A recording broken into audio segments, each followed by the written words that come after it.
Up next, let's see. We've got Dragon Ball The Breakers, the gameplay trailer. I reacted to the reveal trailer last stream, and I was interested in seeing what the game had to offer. That's not the right button.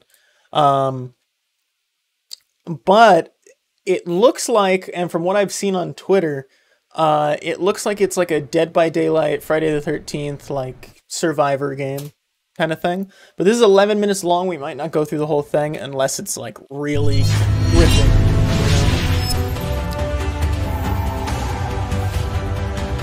I won't pay for this game either, I don't Dragon Ball The Breakers is an online asymmetrical action game about one of the most vicious antagonists from Dragon Ball against 7 ordinary citizens without superpowers. They clearly just sowed oolong. That's a lie. The vicious antagonist is called a Raider, and the ordinary citizens as survivors. Survivors of this game are from a group of ordinary citizens who do not have superpowers like Goku. Survivors are sucked into a mysterious phenomenon called temporal scene, which is a space where all the times and places are mixed together. What awaits them there is the threatful Xenoverse Raider. opened a lot of opportunities for Dragon Ball to just fuck their timeline and get away with it. The player can choose to play as either a Raider or a Survivor. Interesting. The goal of the Raider is to defeat all survivors, while the goal of the survivors is to escape the battlefield while protecting themselves from a Raider. Terrible. Survivors can escape from the battlefield by activating the Super Time Machine. In order to activate the Super Time Machine, they must protect the startup system, which appears in the middle of the map for a certain amount of time. I won't lie, it looks like a mobile game. If survivors are able to defend the startup system until the activation is complete, the power of the Super Time Machine will fix the temporal scene and allow them to escape from the battlefield. In order for the startup system to appear, survivors must first set the power keys. There is one power key hidden in each area, so the survivors must find and place it in a specific location. Or maybe it's like a Switch-only kind of game. The more power keys are set, the less time it will take to defend the startup system. But even then, Dragon Ball Heroes on the Switch looks better than this. If the startup system is destroyed, survivors will not be able to activate the Super Time Machine. But the game will not be over yet. So beacons will appear on the map to call out the emergency time machine, and each player will have to try escaping. Got you. Okay. If you succeed in escaping, you will receive bonus points in the game results. However, only one time machine can be called out at a time. Survivors can choose between escaping alone or escaping together with their companions. If the Raider destroys the time machine even once, survivors will not be able to call out the time machine again. Also, a simple if you fail to escape within the time limit, the game is over and the Raider wins. So it's a very simple Dead by Daylight, like Friday the 13th. A Raider can win the game by stopping the activation of the Super Time Machine and defeating the survivors before they can escape the temporal scene. The UI if Raiders can defeat all survivors, then it becomes a complete victory. And I can even look past the character models. It's Raider doesn't have to necessarily defeat survivors, but the more he defeats, the higher points are. That looks alright. But like when I saw that little bit of oolong scrambling, since decreasing the number of survivors will lead to stopping the activation of the Super Time Machine, take action efficiently.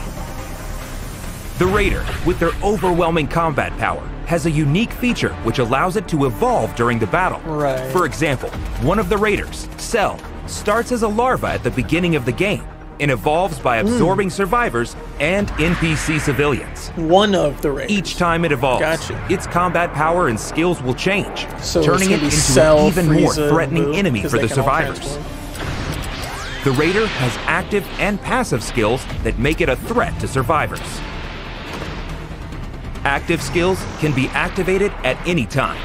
There is a variety of useful skills, such as key detection, which allows one to see the aura of the survivors, and also other skills to efficiently defeat and fight with it. It would probably Passive skills are skills that are always active during the battle and have a continuous effect. There are various skills depending on the Raider, such as ways to accumulate the evolution gauge, if it's free to and play, also actions that can be triggered at any time by specific controls.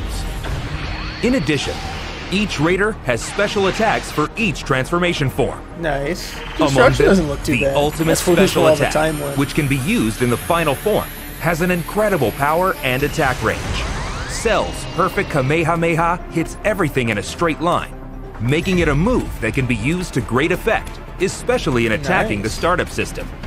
That feels like each just time a Raider evolves, it can destroy one area of the map. Once an area is destroyed, it disappears completely, that's awesome. and the range where survivors can move not becomes in the terms narrower, of the game, making the action more tense in the latter half of the game. Right. In addition, destroying an area will not demolish the power keys that have already been installed.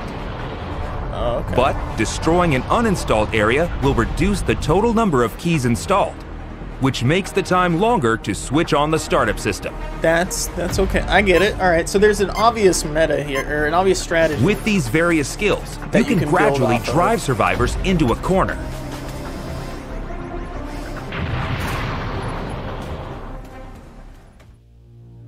The animations don't look awful either. It's just although the Raider is overwhelmingly powerful, the Xenoverse survivors are not it literally unarmed looks like against this Xenoverse threat. created characters or NPCs. Several countermeasures exist. Survivors can also use active and passive skills. If I understand, they look like the characters in the show. For example, the skill Saiyan Pod Remote allows you to call up and board a pod that can land anywhere on the map. Why wouldn't you just... However, be careful, because it takes a while to call out the pod, and also you will get damaged when the pod falls on your head. As another example, the skill Change can be used to deceive the Raider's eyes by changing into random objects on the map. However, you need to be careful as well, as it can sometimes turn into something completely unexpected. Now that I think about it, unless you use these skills to your advantage, it will be difficult to escape the powerful Raider. That might change my mind. I might actually play Dragon Change is one of the few ways that survivors can use their power against the Raider. Survivors can equip up to 3 Transpheres, a sphere that contains the souls of super warriors. Dragon Change can be activated by collecting a certain amount of change power on the field, allowing you to fight with the power of a super warrior for a short time. However, the Raider's power is still overwhelming, so it is recommended to use it as a temporary countermeasure, or use other skills depending on the situation, such as escaping with the use of flying techniques. Transpheres can be set in a spot of level 1, 2, and 3. The higher the level, the stronger the skill will be, but on the other hand, more change power will be consumed. The form of the Raider that you can fight against is determined by the change level. When you fight, make your decision based on the power balance between you and the opponent. The timing of activating Dragon Change is very important. Whether you want to fight, flee, or go to rescue, use it strategically to get the most out of this ability. Various items can be used on the field, such as a weapon that can be shot directly at the Raider, vehicles that can move around the field quickly, and a radar that can search for the activation key. Utilize a variety of items and try escaping the battlefield. It just doesn't look nice. In addition, there are also Dragon Balls on the field. If you collect 7 Dragon Balls and offer them on the altar, Shenron will appear, awaiting to make your wish come true. Survivors can wish to increase the change level by 1 step for all survivors, or maximize their own change level to 4. Raising to change level 4 can only be done by wishing to Shenron, and once you power up, your appearance and power will be exactly the same as the Super Warrior for a certain amount of time. The final form of the Raider is of course incredibly powerful, but increasing it to change level 4 will be the only way to counter with equal power. That's pretty cool. Summoning Shenron is not mandatory, but it will definitely contribute to the victory of the survivor. It is extremely difficult to collect 7 Dragon Balls in a limited time. But by cooperating with your teammates, you may be able to collect them faster. But careful, the Raider can also make a wish to Shenron. Oh, that's awesome! In this case, the Raider can only wish to either level up just 1 transformation form or to recover stamina. It is possible to sabotage each other until you get your wish, so really don't give up your efforts until the end. In the game, it's possible to increase the chance of victory by cooperating with other survivors. If you are attacked by the raider, ask other survivors to come rescue you. If you are about to be defeated, and until the countdown reaches 0, your companions can mend your wounds until you are fully healed. Don't forget to communicate. The signal feature is one of the communication tools to let other survivors inform each other about their actions, the location of the raider, the location of items, and many other things. Make sure to use it efficiently with your companions. Lastly, the defense of the startup system is one of the biggest keys to cooperation. This game's starting to grow Dragon Change, everything skills, except the way items, or even directly operate the startup system yourself to shorten the time it takes to complete. Unless they are creative characters. You will have to defend the system by using all the countermeasures we have mentioned. Help your friends, cooperate with each other, and try to break out with as many survivors as possible. Why wouldn't they just wish Cell away? I guess they never. Raider versus Survivors.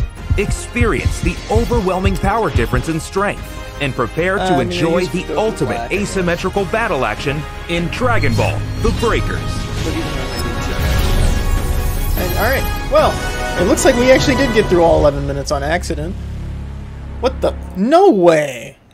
There is no way this is coming out on Steam and PlayStation and Xbox. Oh, okay, PS4, Xbox. Wait, so it's not coming out on the PS5? Oh, no, this is a separate logo. That's really stupid. Okay, so it's coming out on all of the next-gen consoles is what I'm hearing, and PC. So then why does it look like that? That is my only issue. Why it's the graphics is the only issue. This looks like a game I'd watch others play but would never touch myself.